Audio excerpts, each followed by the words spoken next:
नमस्ते दोस्तों, मैं रितेश पांडे लेखपाल।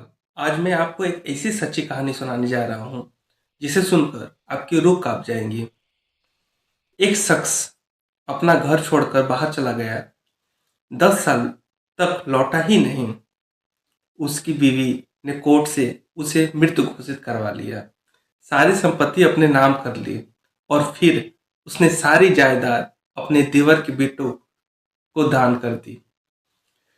लेकिन जब वो शख्स 10 साल बाद जिंदा लौटा तो जो हुआ उसे सुनकर आप रो दोगे और गुस्सा भी आ जाएगा। तो चलिए शुरू करते हैं इस दिल दहला देने वाली कहानी को।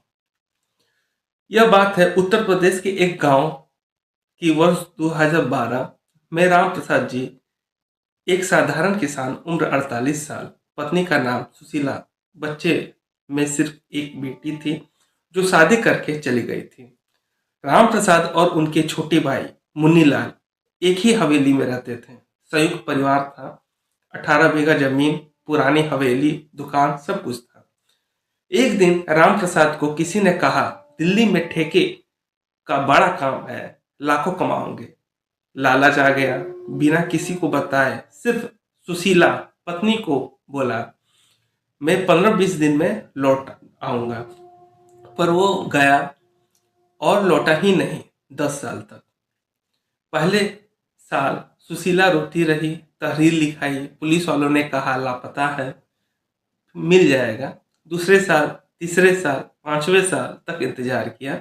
फिर गांव वालों ने ताना मारना शुरू कर दिया, विधवा हो गई रे, अब क्या करोगी, इस प्रकार से ताना मारने शुरू कर दिए। 2017 में सुशीला कोर्ट गई। कोर्ट ने 7 साल इंतजार के बाद राम प्रसाद को कानूनी रूप से मृत घोषित कर दिया। डेथ सर्टिफिकेट बन गया। अब सुशीला कानूनी वारिस थी। सुशीला लेखपाल के पास गई, सारी जमीन, हवेली, दुकान अपने नाम चढ़वा ली। गांव वाले हैरान, अरे ये तो सब अपने नाम करा लिए। लेकिन असली खेल तो अब शुरू हुआ। सुशीला को अपने देवर मुन्नीलाल से बहुत अच्छा रिश्ता था। मुन्नीलाल के 2 बेटे थे, कुछ करते नहीं थे। सुशीला ने एक दिन सारे कागजात तैयार किए और सारी 18 बीघा जमीन, हवेली, दुकान अपने देवर के दोनों बेटों के नाम गिफ्ट दान पत्र कर दिए। हाँ, बिल्कुल फ्री में। नोटरी रजिस्ट्री सब हो गया। गांव वाले देखते रह गए। कोई बोला ये तो देवर का पक्ष ले रही है, कोई बोला शायद कोई गहरा रिश्ता है, कोई बोला अब बुढ़ापे में सहारा चाहिए होगा। फिर आया वो दिन, नवंबर 2022। एक दुबला पतला सफेद दाढ़ी वाला बूढ़ा आदमी लाठी टेकता हुआ गांव में घुसा। लोगों ने देखा, चिल्लाया, अरे ये तो राम प्रसाद है। हाँ दोस्तों, 10 साल बाद राम प्रसाद जिंदा लौट आया था। दिल्ली में ठेकेदार ने उसे धोखे से किडनैप कर लिया था, मजदूरी कराई, मारपीट की, फिर भी किसी तरह भाग निकला। 10 साल जंगल जंगल भटकता रहा। राम प्रसाद जैसे तैसे अपने हवेली के सामने पहुंचा। दरवाजा खटखटाया। सुशीला ने दरवाजा खोला, राम प्रसाद को देखा और चिल्लाई, भूत भूत आ गया, और दरवाजा बंद कर लिया। राम प्रसाद रोने लगा, मैं जिंदा हूं, मुझे अंदर आने दे। अंदर से देवर के बेटों ने आकर धक्के मारकर भगा दिया। बोले, तू तो मर चुका है, कोर्ट ने मृत घोषित कर दिया है, अब यहाँ से निकल। राम प्रसाद कोर्ट गया, मुकदमा किया। कोर्ट ने कहा आप जिंदा हैं तो आपका मृत घोषित होना रद्द होता है। लेकिन लेकिन गिफ्ट डीड, दान पत्र वैध है। एक बार दान कर दिया तो वापस नहीं लिया जा सकता। सुशीला और देवर के बेटों ने साबित कर दिया कि दान स्वेच्छा से दिया गया था। आज राम प्रसाद सड़क पर है।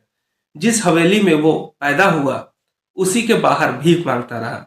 सुशीला और देवर के बेटे ऐश कर रहे हैं। कानून कहता है एक बार दान कर दिया तो भगवान भी वापस नहीं ले सकता। भारत में दान पत्र, गिफ्ट डीड अगर स्वेच्छा से रजिस्ट्री होकर नामांतरण के साथ हो चुका है तो वह अंतिम माना जाता है। मतलब एक बार दिया गया वापस नहीं लिया जा सकता है। जब तक साबित न हो जाए कि दान धोखे से कराया गया, दबाव में कराया गया या मानसिक संतुलन खराब था। यह दाता को कानूनी जानकारी नहीं थी। लेकिन यह केस क्या कहता है? अगर आदमी वापस आ गया तो उसके जिंदा होने से दान पत्र खुद ब खुद रद्द नहीं होता।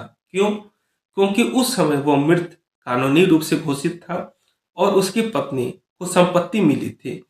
तो पति उसे चुनौती नहीं दे सकता, क्योंकि दान पत्नी की संपत्ति से हुआ।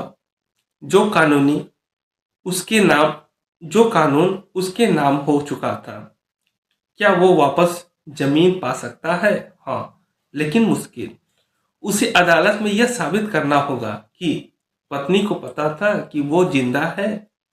दूसरा, पत्नी ने जानबूझकर झूठा मृत्यु प्रमाण पत्र बनवाया।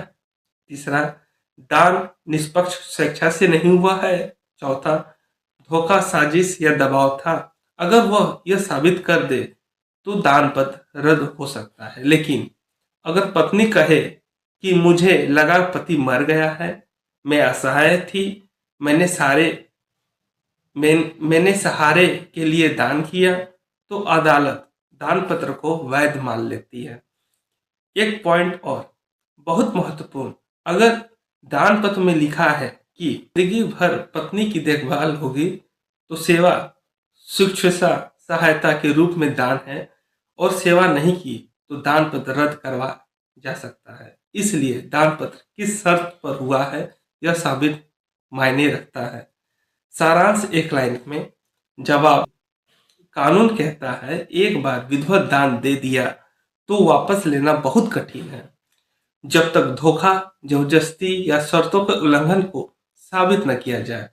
कमेंट में जरूर बताइए, अगर आपके साथ ऐसा होता तो आप क्या करते। अगर कहानी पसंद आई तो लाइक, शेयर और सब्सक्राइब जरूर करें।